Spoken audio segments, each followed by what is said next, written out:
former Minnesota Governor Tim Pawlenty is running for president, just not officially.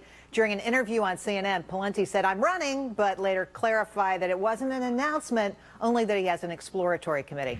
Time to let the Willis watchdogs out. Matt McCall is the CEO of Penn Financial. Leslie Marshall is a radio talk show host and Fox News contributor. And Chris Wilson, new to the show, a Republican strategist. Chris, let's start with you. What do you make of this? I think this is crazy. So you say I'm running and then you're not, and I'm all confused. Well, he is running. He's formed an exploratory committee, which just is another way to say you're running for president. I think the challenge here for Pawlenty is it shows a misunderstanding or a lack of understanding of the process. When you do something like this, you only get one or two shots at a gaffe along these lines to be taken seriously by the national media, and this is the first one. If he gets another one, then he's going to get, sort of the 3 strikes and you're out. But probably more importantly to the campaign, the most important event you have as a presidential campaign is your announcement. And he kind of already jumped the gun there a little bit. So the question is, does his announcement still get the kind of coverage that he needs to become a serious candidate and to get the kind of attention he's going to have to be able to run well in states like Iowa and New Hampshire? Leslie, all this concern about timing, you know what? I really don't care. If you're going to run, just say so. Let's get it over with. Yes, I came here from L.A., and hello, great to be in New York and in person with you guys. But here's the deal. In Los Angeles, we have something called a dress rehearsal, as you do on Broadway, and that's not in front of an audience. So Mr. Pawlenty has to understand you don't announce that you're running until it's the announcement, because it's anticlimactic if you don't say, hey, I'm in the game. And I think actually, though, saying he was running was the most animated and personable I've seen him. Not as dry. But the thing is, Leslie, Maddie, nobody was watching. Nobody was watching. It was on CNN, for God's sakes. Nobody was watching them anyway. No offense, but honestly, okay, those days are long over. Okay. No, but really, and what also happened? If you look into it, his camp came out right away and said he's not really announcing right now. CNN took that clip, and when they put it on Piers Morgan's blog, they kind of broke it down, and he said right after I'm running, it's only exploratory. So, I think they need ratings. They have nothing else. Nobody else is announcing on CNN, so they're coming out to try to do everything they can. And we're helping them out right now. We got Piers Morgan on our right there. We're showing pictures of CNN. All right.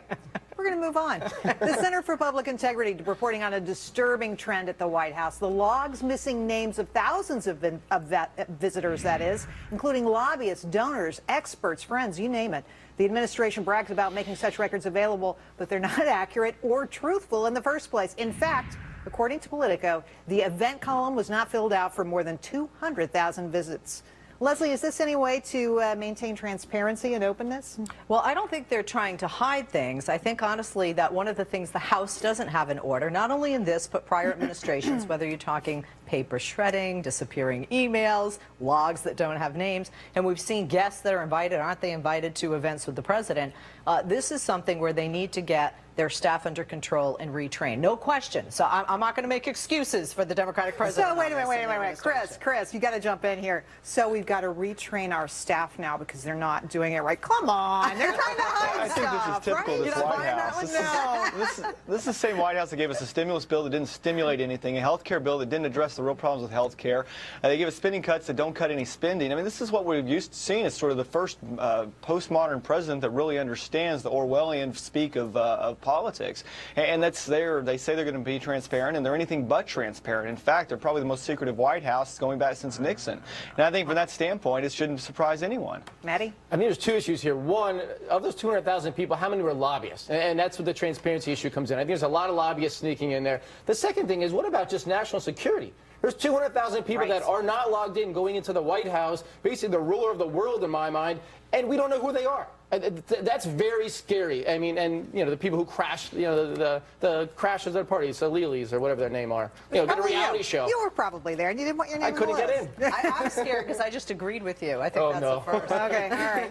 Well, moving on, a bipartisan bill being introduced in the Senate would launch a privacy bill of rights. The measure, sponsored by John Kerry and John McCain, would set ground rules for companies that collect consumer data. It would govern how data is used, stored, and shared. Matt, you like this? I'm actually torn on this for two reasons. One, I think there has to be some type of oversight of the internet, because people are taking your information and selling it, and information that could really end up hurting you, and people lose their identity down the road. That being said, I'm not a big fan of big government either, so I don't want the government going too much. So I'm torn. I don't know which way to lean here. Leslie?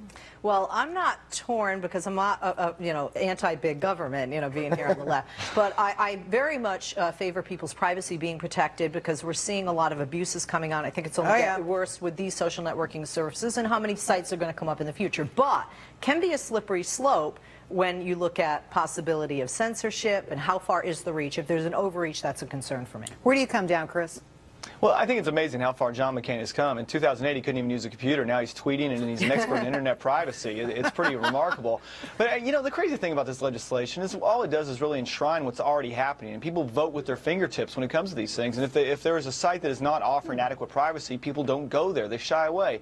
And I tend to agree that I think there's too much big government over intervention in these types of things. And it doesn't do anyone any good to put into place. Whenever the government gets involved, it just tends to screw things up. I think you're giving people too much credit, unfortunately. You're clicking, and they're not reading a fine print. I mean, I click on things all the time. I have no idea what's going up, and I have 30 pop-ups coming at me. So, I think most Americans, unfortunately, are putting their information out there, and that's where they're getting hurt. So there has to be some type of regulation on this.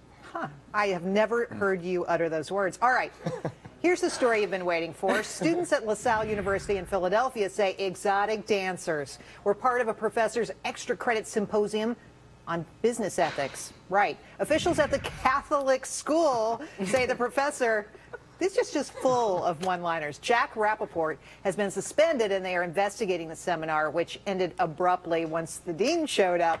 Matt, did you have a seminar like that? This is why I should have went to LaSalle University as a good little Catholic boy that I am. Well, the class is only $150, so I think it was a deal, because you could blow a lot more than that at the strip joint. But no, when he comes down to business So ethics... that's what you were paying for. That's what I hear. But the business ethics, I see where he's going with this, because, yes, it is still part of business society to take people... to try to make a sale, you take them to a strip joint. Unfortunately, that's how business is still done. You are so dreaming. I can't... Really? This is the argument you're making? I'm going to die. I guess you're not buying it. Well, 75. No. Basically, I have never seen, men can be really lame when it comes to excuses for strip clubs, porn, and lap dances. But a professor who says we need to study this regarding business ethics. I mean, lap dances, business. I'm blown away by this. But I guess I don't know what the moral of the story is. I have I just went to the wrong idea. school. I think it's what's on. It's the shame is he's just unfortunate he doesn't teach at a public university, because he could just claim academic freedom and they'd have to leave him alone with the whole situation. It's just because he's at LaSalle Have that a he's in job trouble. for life. Did they wear Catholic schoolgirl skirts is what I want to know. All over the spirits. We must leave now because it's getting bad. Thanks, Matt, Leslie, and Chris. Thank you very much. Now, I want to update